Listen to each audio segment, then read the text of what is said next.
Donc j'ai acheté ce pinceau-ci, puis j'adore la couleur en plus rose fluo et noir, de chez Smos, pinceau poudre donc taille moyenne. Ce pinceau, bon, je vous lis ce qui est marqué derrière parce qu'il y a aussi le mode d'emploi pour les débutantes. Et même les débutantes qui aiment bien s'entraîner pour le make-up. Je les invite vraiment d'aller voir Saga parce que tous les make-up en fait de là-bas, tous les produits, les crèmes, franchement il n'y a pas que du make-up, hein, il y a vraiment des produits de soins, des shampoings, des gels douche, des crèmes de jour, des crèmes de nuit, des soins pour les cheveux, enfin il y a vraiment de tout et à un prix vraiment abordable quoi, il n'y a rien d'excessif et vraiment, franchement il y a toujours quelqu'un pour nous épauler là-bas, si on a une question, ils sont là pour nous répondre. Et là franchement tout ce que j'ai acheté, je suis vraiment pas déçue. Parce que j'ai eu une dame, une esthéticienne qui m'a épaulée pour acheter mon make-up, pour voir mes teintes de visage, mes teintes de denti-cerne, mes teintes de bébé crème, les couleurs que j'aimerais avoir en palette. Pareil pour l'eyeliner, le mascara et tout ça. Elle m'a vraiment aidée, même pour la poudre translucide aussi, elle m'a aidée. Et franchement, je vous invite vraiment, même pour les débutants, d'aller voir Saga, quoi. Ne serait-ce que d'un coup d'œil, pas forcément acheter. Allez jeter un coup d'œil et franchement, vous ne serez pas déçus, quoi. Donc je reviens à mes petits pinceaux. Il est noir et rose fluo. Donc ce pinceau poudre permet une application diffuse et uniforme de la poudre sur le visage. Ses poils en fibres synthétiques facilitent et le prélèvement de la poudre de toute texture. Pardon.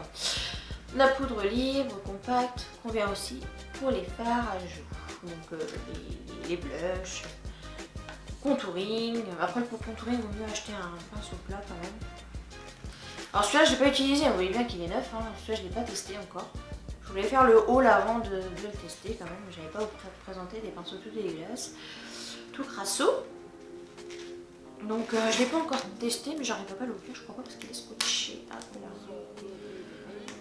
Dessus, de toute façon la boîte je m'en servirai pas parce qu'il va aller rejoindre ses copains à la coiffeuse. Voilà, j'arrive pas à l'ouvrir, zut. Ça y est, alors, oh oui, elle est vraiment, ouais, super. Ah, je suis vraiment pas déçue, ils sont doux, ils sont vraiment neuf. Ouais, je les lave avant de les utiliser quand même. Donc ouais. Ils sont vraiment top. Et puis ils ont un grand... J'aime bien quand c'est plus facile à travailler quand il y a un grand manche. Comme ça, quand on met de la poudre, c'est plus facile. J'ai acheté un pinceau biseauté, donc de la même collection de chez Smos. Celui-ci, il est tout petit, donc pinceau biseauté. Hein. Je vous montre ça, Voilà, pinceau biseauté. Alors, type de pinceau, un pinceau idéal pour tracer les traits précis d'eyeliner. S'adapte parfaitement à la forme de l'œil pour un maquillage soigné et naturel. Idéal pour réaliser l'œil de biche. Sa coupe plate et biseautée permet de tracer un trait précis avec un fard crème ou poudre. Le long des cils. Dessine le regard à perfection. Donc j'ai hâte de l'essayer. Tic. Pareil. Par contre celui-là, ce qui est normal. Hein. Le poil il est doux, mais il est plus rigide. Vous savez, raide. Et je pense que c'est pour le travail aussi après. Donc ouais. Je pense que pour même les traits d'eyeliner, ouais, ça va être le top. Pour les crèmes d'eyeliner, vous savez, un petit pot là. Pour les travailler, je pense que ça va être top. Après, il faut voir, j'en dirai des nouvelles. Ensuite, j'ai pris un pinceau anti-cerne. Donc, c'est quand je vais travailler en fait l'anti-cerne, le concealer. Je vais l'appliquer, tic, et je vais le travailler avec le pinceau là. J'en avais pas de pinceau anti-cerne encore, j'en avais pas du tout. Et je me suis dit pourquoi pas l'acheter un. On verra ce que ça donne. C'est mieux peut-être que de faire avec le Beauty Blender, parce que moi je mets mon teint, je fais toujours mon teint avec le Beauty Blender. J'ai dit j'ai envie de tester le pinceau. Là, pareil, le poil il est doux, donc c'est la même collection de chez Smos. Du coup, celui-ci. Un pinceau pour appliquer avec précision les correcteurs de teint et anti-cerne pour un résultat naturel et homogène. L'utilisation appliquée l'anti-cerne par touche légère sous les yeux, puis estompée avec le pinceau. Donc quand on met l'anti-cerne, on l'étale pas. On n'étale pas la matière. On tapote tout le temps. Moi j'ai mis du temps à comprendre ça parce que je me suis dit mais ça fait bête quand on tapote, ça va pas partout, il y a des taches partout. Mais en fait ça se travaille le make-up, c'est comme de la peinture finalement. Parce que de toute façon ça se travaille avec des pinceaux, c'est des palettes, enfin c'est comme de la peinture. C'est mieux en tapotant en fait, ça se travaille.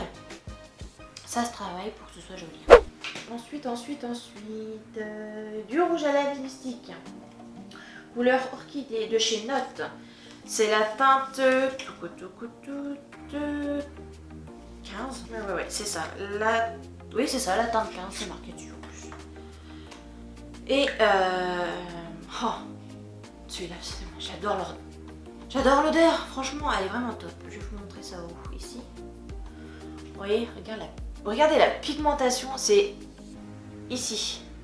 Et là, la dernière. Vous voyez un peu? Et franchement, j'adore parce que même le packaging, il est vraiment tout simple, mais qu'est-ce que j'aime bien quoi. Regardez, c'est marqué Note, en fait, c'est gravé dans le rouge à lèvres. Même l'odeur.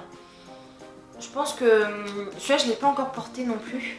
Je testerai, je vous en dirai des nouvelles. Parce que pour la prochaine vidéo, vous verrez sûrement ça sur mes lèvres. Mais je pense que on a presque envie de le manger. Bref. Voilà. On va éviter de le manger quand même. Et j'ai acheté aussi, bon, dernier truc make-up. Tout dernier, promis. Après, je vous en dis plus. Un eyeliner aussi que j'avais envie de tester, que j'osais pas, parce qu'on met toujours du noir foncé, du noir pailleté. Et moi, j'ai dit pourquoi pas tenter du gris. Pourquoi pas. Et c'est du gris en fait argenté. Donc, tic. Je sais pas si vous allez voir. Donc, ouais. C'est comme le trait que vous voyez en fait ici. C'est la couleur là qui est l'eyeliner. Il est de chez qui lui? Il est de chez Divage aussi. Donc, j'adore cette marque parce qu'elle est vraiment top. Bah, après, la mine. Donc, contrairement à l'autre que je vous ai présenté tout à l'heure, le noir pailleté. Je vais vous montrer. Hop. Ça vous évite de faire marche arrière sur la vidéo. Celui-ci que je vous ai présenté tout à l'heure, que la mine était toute fine tout simplement, qui était donc plutôt flexible. Celle-ci par contre elle est fixe quoi, elle bouge pas, elle est toute dure, elle bouge pas, donc je pense que pour le travail ce sera plus compliqué, je sais pas, j'ai pas essayé non plus, je vous en dirai des nouvelles. Donc voilà, celui-là il m'a coûté... Par contre, je ne sais pas si je vous ai dit les prix des pinceaux. Non. J'ai pas dû vous dire les prix des pinceaux. Donc le gros, il était à 8,50. Et les deux derniers, ils étaient à 4,50. Le rouge à lèvres, je vais vous dire aussi, il était à 4 €. Oh là là. Et l'eyeliner, ici, il était à 7,50. Donc voilà. J'ai envie de tester tout ça. Parce qu'il y a des make-up bien sûr que j'ai testé et il y en a d'autres que je voulais pas encore tester parce que j'ai pas eu l'occasion ou comme les pinceaux j'ai pas voulu les utiliser parce que voilà sinon ça aurait pu faire son effet en fait. Donc voilà. Et ensuite j'ai pris deux vernis tout petit que j'ai pris pour ma fille. De mini vernis à ongles qui vendait en fait en promo à la caisse de Saga. Donc si on avait la carte en fait de chez Saga, moi je l'ai bien évidemment parce que tout mon make-up vient de là-bas quasiment. Le vernis, mini vernis de chez Bourjois, c'est quand même de chez Bourjois quoi. Ils étaient à 50 centimes chaque. 50 centimes chaque. 50 centimes chaque. Ouais, je me suis dit, allez. Soyons fous, prends-en deux pour ma fille. Donc du coup, j'ai hâte. On voit encore qu'ils sont tout neufs parce qu'il y a encore l'emballage plastique autour. Donc du coup, j'ai pris le violet référence 76, numéro 76. Et j'ai pris, comment vous dire la couleur, je sais pas. Couleur marron très clair. Couleur camel. Je sais pas c'est quelle couleur, c'est marqué. Non, c'est pas marqué ici. Couleur camel, numéro 62. 50 centimes chaque. Voilà. Le violet marronné. En tout, j'en ai eu tout ça. Donc, tout ce que je vous ai présenté aujourd'hui. Pour 72 €, grâce à la carte du magasin, j'ai eu 7 € d'économie. Donc dans tout ce que je vous ai présenté aujourd'hui, j'en avais pour 72 €, mais j'ai économisé 7 € grâce à la carte. Je suis vraiment pas déçue du make-up de chez Saga parce que de toute façon c'est un magasin que je connais, donc voilà. Et le make-up que je vous ai présenté, je ne l'avais jamais acheté encore, donc j'ai voulu le connaître en même temps que vous. Donc je l'ai testé, il y a des choses que j'ai testées, d'autres non, mais voilà. Je vous ai dit mon avis, ce que je pensais des produits, des inconvénients comme les avantages. Donc voilà. Voilà, je vous ai tout dit. Normalement, on a fait le tour. Et puis, je vais remettre tout ça à sa place dans leur petit coin avec leurs copains. Je vous dis à très bientôt. Je vous remercie beaucoup d'avoir regardé cette vidéo. Et n'oubliez pas le pouce bleu. Ciao, ciao!